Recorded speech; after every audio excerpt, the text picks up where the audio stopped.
life, every day, late at night, not okay. All I want, and I pray, all I need.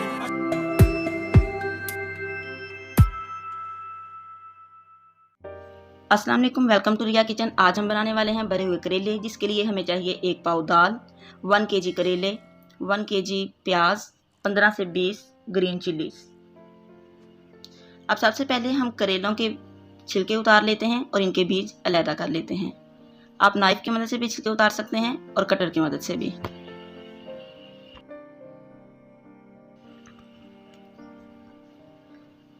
जब छिलके उतार लें तो centre में आपने कट लगाना है और ये सारे बीज निकाल देने हैं।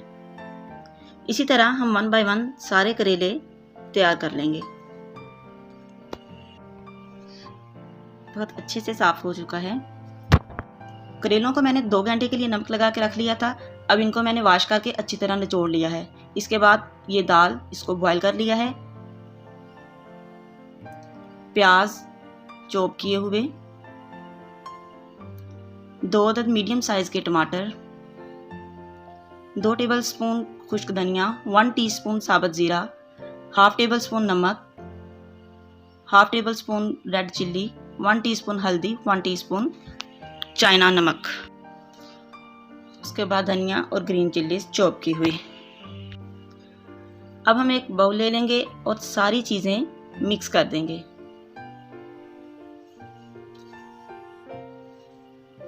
यहाँ सबसे पहले हम दाल मिक्स करेंगे। अगर आपने कीमे वाले करेले बनाने हैं तो आप दाल की जगह कीमा बॉईल कर लेंगे और प्रोसीजर सेम यही होगा। उसके बाद इसमें प्याज शामिल करेंगे और अगर आप चिकन भी डालना चाहें तो वो भी आप इसमें डाल सकते हैं और वो भी इसी तरह बॉईल करके उसके रेशे कर लें और इस मिक्सचर में शामिल कर दें। कुछ लोग करेलों की फिलिंग करने के लिए इस मसाले को फ्राई कर लेते हैं, जबकि मैं बिल्कुल भी फ्राई नहीं करूँगी, क्योंकि जब ये मसाला पानी छोड़ता है तो इससे करेले गलते हैं। अगर मसाले का पानी पहले ही खुश कर लिया जाए तो फिर करेले सख्त रह जाते हैं और इनका जायका भी इतना अच्छा नहीं होता। इन सारी चीज़ों को मिक्स कर दें।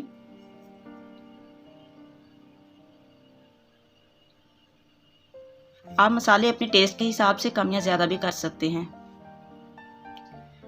चम्मच की मदद से अच्छी तरह मिक्स करें।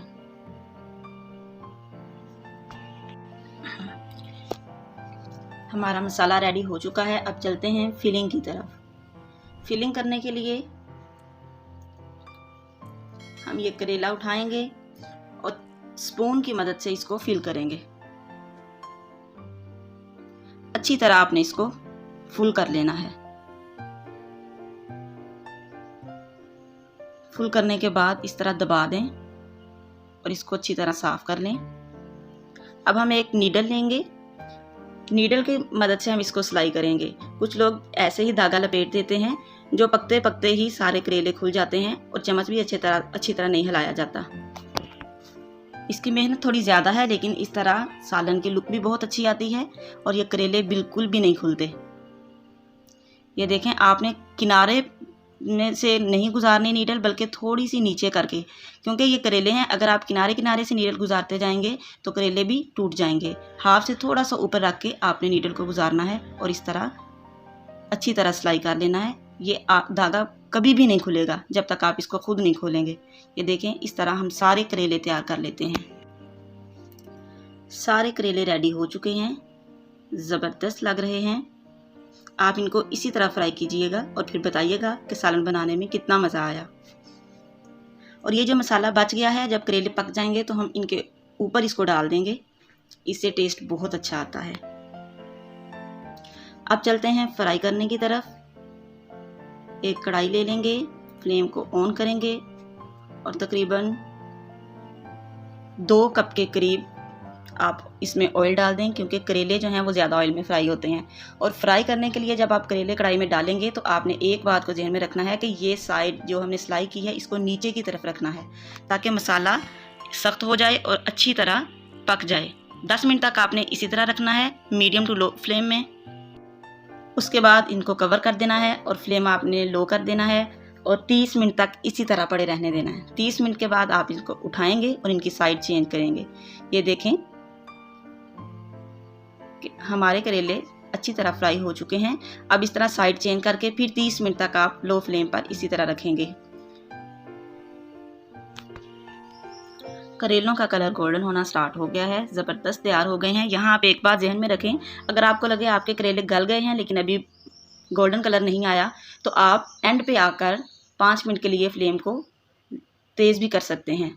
अब ये ऑयल हमने करेले फ्राई करने के लिए ज़्यादा डाला था। अब जब इसमें मसाला मिक्स करना है तो हम ऑयल को निकाल लेंगे और मुनासिब सा ऑयल इसमें रखेंगे जितना आम सालन के लिए आप यूज़ करते हैं। उसके बाद ये सारा मसाला इसमें शामिल कर देंगे और अच्छी तरह हिला लेंगे। जब आपने मसाला डालना है तो फ्लेम को मीडियम या इससे थोड़ा ज़्यादा रखना है, क्योंकि इसमें थोड़ा पानी होगा और वो जल्दी से खुश्क हो जाए, हमारे करेले मज़ीद ना गलें। तो फ्लेम को आपने थोड़ा हाई करना है और 10 मिनट तक इसी तरह आपने पकाना है। उसके बाद थोड़ा लो कर दें और फिर 10 मिनट तक इसको पकाएं। हमारे करेले तैयार हो चुके हैं। अब जो धनिया बचा था उसके साथ हमने इसको गार्निश कर लिया। बहुत ज़बरदस्त तैयार हुए हैं। कलर बहुत अच्छा आया है, सॉफ्टनेस भी कमाल की है। इनको तैयार करना इतना आसान नहीं है, लेकिन ये टेस्टी बहुत बनते हैं। ये देखिए कितने नरम थे। आप इनको ज़रूर ट्राई कीजिएगा। अगर आपको मेरी वीडियो पसंद आई तो वीडियो को लाइक और शेयर ज़रूर करें। अगर आप मेरे चैनल पर न्यू हैं तो चैनल को सब्सक्राइब कर दें। अपना बहुत सारा ख्याल रखिएगा। अल्लाह हाफिज़।